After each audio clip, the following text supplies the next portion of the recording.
NDTV Dettol बनेगा स्वस्थ India campaign और आप हमारा खास कार्यक्रम वर्ल्ड हेल्थ डे के मौके पर देख रहे हैं जो आज यानी कि 7 अप्रैल को है।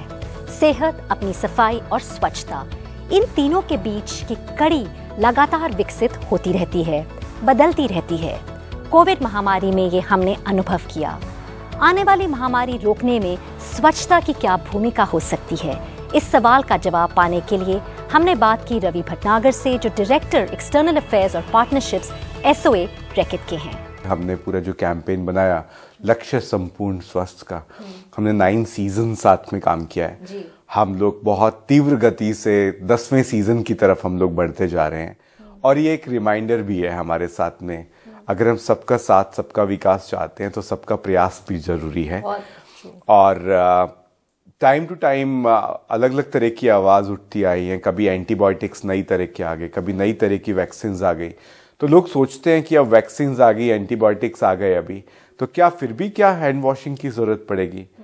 बट अगर आप देखते हैं लास्ट 3 डिकेड में, लास्ट 30 साल में, तो 30 से ज़्यादा आपके पास में एपिडेमिक्स हुए हैं अक्रॉस द ग्लोब, और उससे एक ही चीज़ कंक्लूजन निकल के आया है कि प्रिवेंशन का, प्रमोशन का और ट्रीटमेंट का, तीनों का अलग अलग तरह से महत्व है। अगर प्रिवेंशन के ऊपर, जो कि हैंड वॉश बहुत ही इंपॉर्टेंट एक टूल है, अगर प्रिवेंशन के ऊपर अगर फोकस नहीं करेंगे तो ट्रीटमेंट का जो कॉस्ट है वो बहुत हाई होता है, और जो पर्सनल जो लोगों की जो आमदनी है उसका एक मेजर जो पोर्शन है वो ट्रीटमेंट में जाने लगेगा। इसका ओवरऑल इकोनॉमी के ऊपर बहुत बड़ा इफेक्ट पड़ता है और पर्सनली हर एक आदमी पे भी बहुत ज़्यादा इम्पैक्ट पड़ता है। तो इसलिए इम्पॉर्टेंट है कि हम लोग बिल्कुल भी नज़रअंदाज ना करें हैंड वॉशिंग को, और सीरियसली हम लोग हैंड वॉशिंग के ऊपर, बिहेवियर चेंज के ऊपर इन्वेस्ट करें।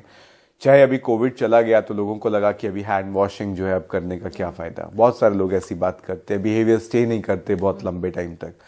बट आप देख रहे हैं अभी H3N2 फिर से आ गया, इन्फ्लुएंजा, इसमें भी जो है जो एडवाइजरी है सरकार की तरफ से, WHO की तरफ से, उसमें यही आ रहा है कि अभी भी आपको हैंड वॉशिंग करना ज़रूरी है, मास्क पहनना भी ज़रूरी है, सोशल डिस्टेंसिंग की भी बात हो रही है, और भी इम्पॉर्टेंट हो जाता है ताकि हम पूरी तरह से सतर्क रहें और हैंड वॉशिंग को नहीं भूलें और हैंड वॉशिंग को और आपने कहा कि हैंड वॉशिंग को नहीं भूलें और भूलना भी नहीं चाहिए, जैसे हम देख रहे हैं। अगर हम स्पेसिफिकली बात करें, रैकेट काम करता है ग्राउंड में, खासकर बच्चों के साथ। वाराणसी में हमारी टीम गई हुई थी, अभी हमने देखा स्कूल एब्सेंटिज्म में कितना इसका फ़र्क पड़ा है कि लोग अगर ऑब्वियसली हैंड धोएंगे, अपने हाथ बार बार धोएंगे तो बीमार कम पड़ेंगे। तो उसकी रिपोर्ट के बारे में अगर आप हमारे साथ शेयर करें।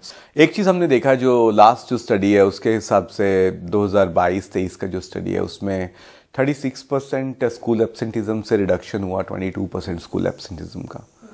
ये एक बहुत क्लियर इंडिकेटर है कि बच्चे जब स्वस्थ होंगे तो वो क्लास ज़्यादा अटेंड करेंगे और इसका उसके लर्निंग आउटकम्स के ऊपर डेफिनेटली इफेक्ट पड़ेगा। हमने बहुत ही एक सरल सा बिहेवियरल नज यूज़ किया और एक कैंपेन जो पूरा किया आपने डिटॉल स्कूल प्रोग्राम में, बेल बजाओ हाथ धो, जो एनडीटीवी ने भी कवर किया वाराणसी के अंदर और अलग अलग पार्ट्स ऑफ इंडिया के अंदर।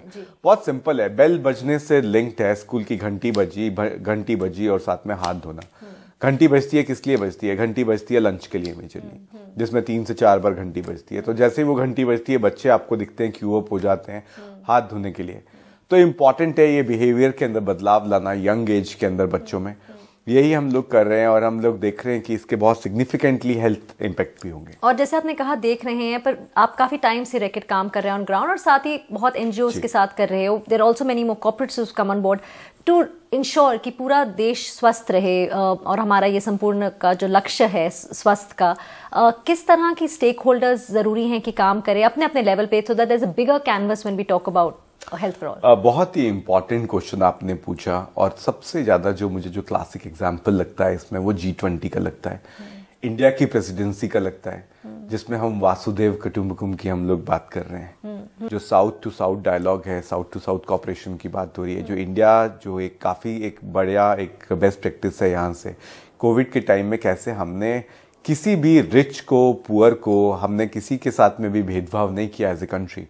जब पब्लिक प्राइवेट पार्टनरशिप बहुत स्ट्रांग हुआ, आपने देखा कि वैक्सीन बना, वैक्सीन रिसर्च फास्ट हुआ, जीनोम इंस्टीट्यूट्स ने काम किया, गवर्नमेंट ने अनाउंसमेंट्स किया, फ्रंट लाइन वर्कर्स ने डिलीवर किया, प्राइवेट सेक्टर्स ने से 4 शिफ्ट्स के अंदर काम किया, फैक्ट्रीज बंद नहीं हुई, फैक्ट्रीज के अंदर आपका सैनिटाइजर प्रोड्यूस हुआ डिटॉल का, पूरे इंडिया के अंदर दिया गया, सोप्स प्रोड्यूस हुए, ट्रक ड्राइवर्स ने सपोर्ट किया, सप्लाई चेन ने सपोर्ट किया, सारों का एक साथ आके from the last mile to the top. हर एक आदमी इस पूरी की पूरी जन भागीदारी का पार्ट था, और एक बहुत क्लासिक ब्यूटीफुल एग्जाम्पल है। तो अगर आप एक कल्पना करते हैं स्वस्थ भारत की, संपन्न भारत की, संपूर्ण भारत की, तो फंडामेंटल उसका यही है कि ये आपका जो है वो जन भागीदारी होना चाहिए, और वो जन भागीदारी तभी होगा जब सबका साथ, सबका विकास और सबका प्रयास साथ में रहेगा।